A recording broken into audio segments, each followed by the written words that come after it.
Terus itu kan ada cerita lagi katanya suruh bersihin apa baknya apa gitu. Suruh bersihin. Ember yang itu Asep. Asep. Tim polisi sih. Yang itu Asep.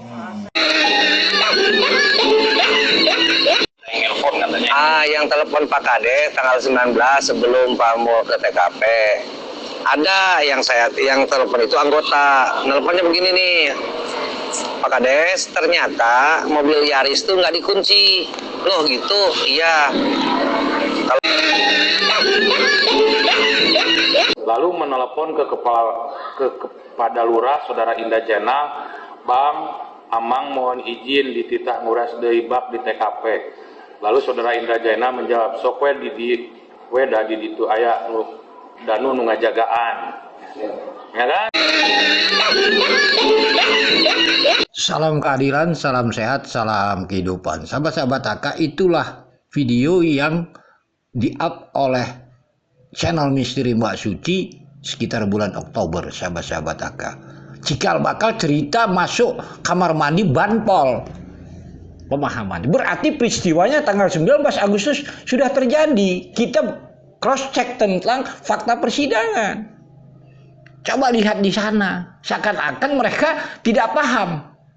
Mempermainkan keadilan kedua korban Ibu Tuti dan Amel, padahal darah daging Yoris, Ibu Tuti dan Amel, saudara Danu, saudaranya Kades, saudaranya Lili, saudaranya Yanti. Tapi mereka lihat di sana. Fakta daripada persidangan dikatakan bahwa Uci menelepon Kades sebelum datang ke TKP. Bahkan Kades katanya mengatakan Danu ada di sana.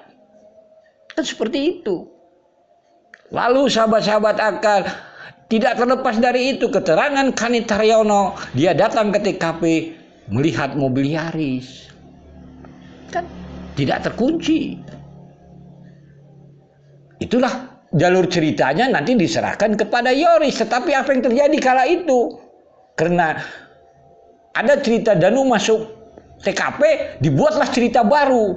Dengan cerita bahwa Yosep, Mul, anaknya Arif, kan tanda kutip katanya membawa mobil Yaris ke Ciluruk dan sebagainya. Yosep sama Mul katanya masuk ke TKP dalam rumah, fakta persidangan tidak ada. Berarti siapa yang membuat cerita itu? Bukankah itu berasal dari Yoris yang disampaikan oleh PH-nya ATS kala itu? Coba kita berpikir, kenapa Yoris begitu tega terhadap bapaknya? Ini kan duduk permasalahannya.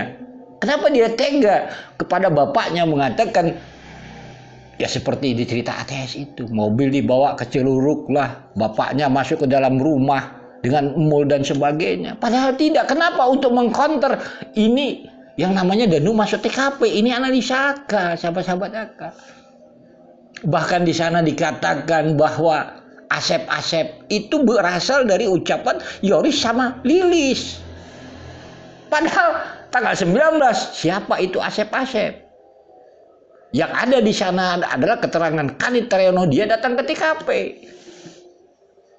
Ujung-ujungnya nanti cerita mobil Yaris. Kan? Padahal di fakta persidangan Danu dengan Uci tidak mengakui adanya baju selimut, jaket merah. Padahal faktanya ada. Itu lihat video sebelum ini. Jadi mereka seperti korban ini bukan siapa-siapa mereka. Korban ini memang diabaikan dari awal.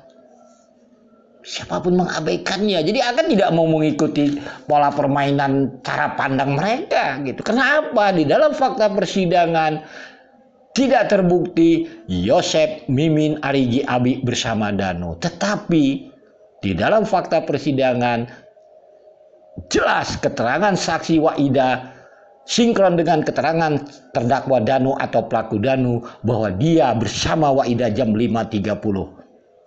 Kan seperti itu fakta persidangan. Jam 5.30 itu yang dikatakan pulang setelah subuh. Setelah itu Danu menaikkan korban setelah matahari terang. Ini jelas. Kalau ceritanya kita mengikuti cerita di MBS ini permainan seperti fakta persidangan Danu bersama ibunya clear. Danu dengan ibunya ini yang tidak dituntaskan. Ya, tidak mungkin JC ingin mengungkap itu. Tapi kebenaran pasti terus akan terungkap. Mari dengarkan dulu potongan video ini. Siap. Saudara ada kembali lagi nggak ke TKP? Kembali. Selain ngeringin kamar mandi, sorenya saya menyerahkan mobil ke Yoris. Mobil di mana? Mobil Yaris. Mobil Yaris. Siap. Kenapa dipindahin? Pas tanggal 18, posisi mobil itu pintunya terkunci ya mulia. Dan kuncinya nggak ada, anggota nggak laporan menemukan kunci. Pas tanggal 19 saya ke TKP, posisi mobil itu terbuka, tidak dikunci. Kemudian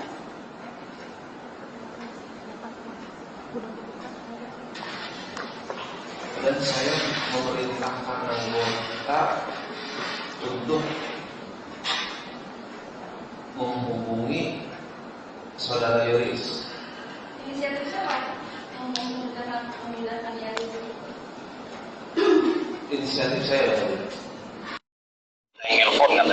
Yang telepon Pak Kades tanggal 19 sebelum Pak mau ke TKP. Ada yang telepon itu anggota. Nelponnya begini nih. Pak Kades, ternyata mobil Yaris itu nggak dikunci. Loh gitu? Iya. Kalau bisa mah diamankan dulu. Akhirnya saya bilang ke Yoris, itu mobil Yaris itu tidak dikunci, amankan saja dulu, bawa aja ke rumah Walilis, simpen di sana. Ada sendiri yang ngomong Ke Yoris, anggota lain. ke Yoris dulu. Yoris simpen di rumah Walilis aja dulu mobil Yarisnya. Itu sepengetahuan anggota. Itu sebenarnya aja nggak usah disebutkan. Tapi yang jelas anggotanya ada, anggota polisi, dan kesana pun ada anggota polisi waktu itu. Akhirnya mobil Yaris dibawa, dan mobil Yaris itu tidak ada harus akan dibawa ke mana, ke daerahnya Arif itu enggak. Mobil Yaris itu hanya disuruh disimpan di Walilis.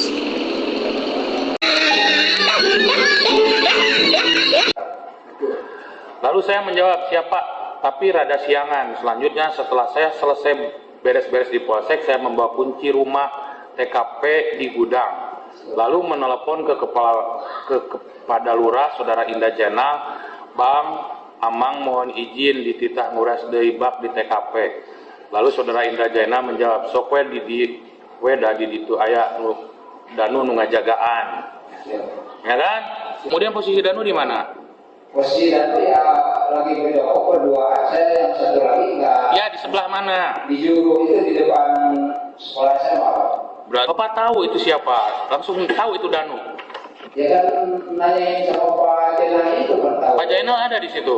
Nggak ada, saya orang lewat telepon. Oke, terus sudah itu langsung gimana? Bapak Ya. panggil Danunya? Ya Danu, saya diteriakin, oh tolong saya bantu nguras Pak. Kata Danu siapa?